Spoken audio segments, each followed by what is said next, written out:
जय शिव शंकर। आज हम आपको एक ऐसी प्रेरणादायक कथा सुनाने जा रहे हैं जो भगवान शिव के एक परम भक्त ब्राह्मण की है। यह कथा हमें यह सिखाती है कि सच्ची भक्ति और श्रद्धा का फल कभी व्यर्थ नहीं जाता। आइए इस पावन कथा को सुनते हैं।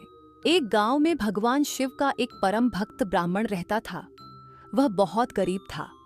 पंडित जी रोज सुबह ब्रह्म मुहूर्त में उठते, नहा धोकर पूरे विधि विधान से प्रभु की पूजा करते। जब तक वह भगवान शंकर का पूजन नहीं कर लेते तब तक उन्हें चैन नहीं पड़ता था।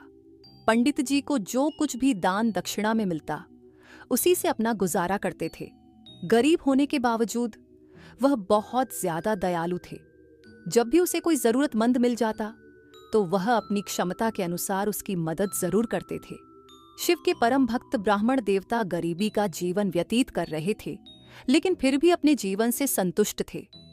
पंडित जी की इस दानी प्रवृत्ति से उनकी पत्नी उनसे कई बार नाराज हो जाती थी, किंतु वह उनकी भक्ति परायणता को देख उनसे अत्यधिक प्रेम भी करती थी। इसलिए वह कभी भी उनका अपमान नहीं करती थी। वह अपनी जरूरत का धन आस पड़ोस में मजदूरी करके जुटा लेती थी। एक समय ऐसा आया जब मंदिर में दान दक्षिणा कम आने लगी, जिससे पंडित जी को आर्थिक तंगी का सामना करना पड़ा। घर की मूल आवश्यकताओं की पूर्ति नहीं होने के कारण ब्राह्मणी दुखी रहने लगी। इसी तरह दिन बीतने लगे।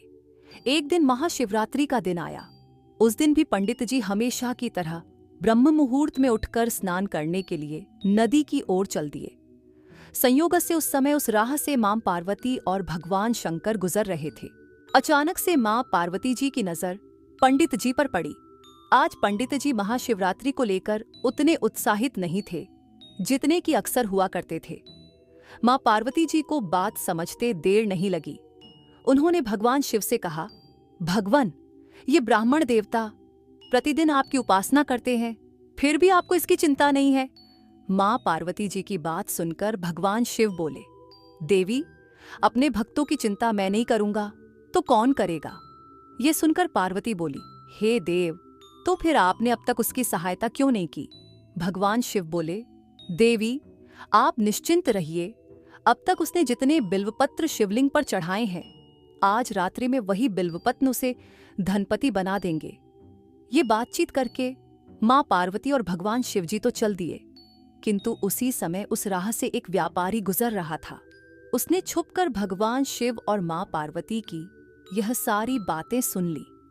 व्यापारी ने अपना दिमाग चलाया कि अगर बिल्वपत्र से ब्राह्मण धनपति हो सकता है तो फिर मैं क्यों नहीं हो सकता।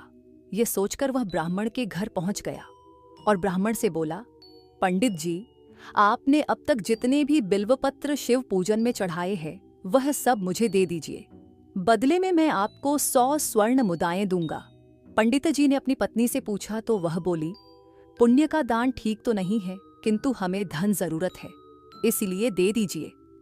पंडित जी ने सारे बिल्वपत्र एक बोरे में भरकर सेठ जी को दे दिए। बिल्वपत्रों का बोरा लेकर सेठ जी मंदिर पहुंच गए और शिवलिंग पर चढ़ाकर देखने लगे कि कब शिवजी कृपा करें और वह धनपति हो जाए।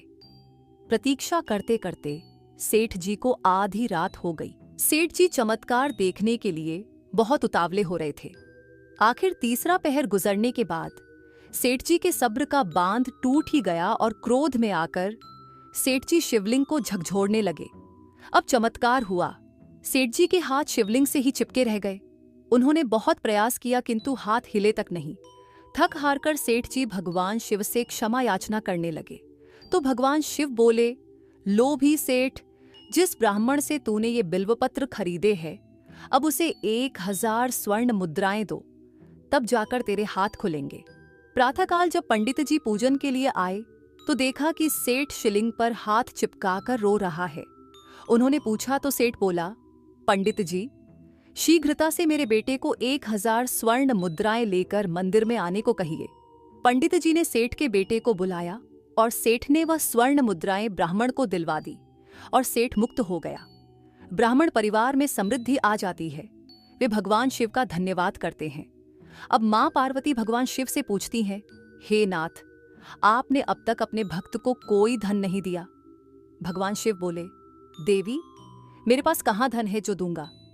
परंतु मेरे भक्त की भक्ति ही उसका सबसे बड़ा धन है। इस कथा से हमें यह सीख मिलती है कि सच्ची भक्ति और विश्वास का फल अवश्य मिलता है। भगवान शिव अपने भक्तों की चिंता स्वयं करते हैं। जय भोलेनाथ।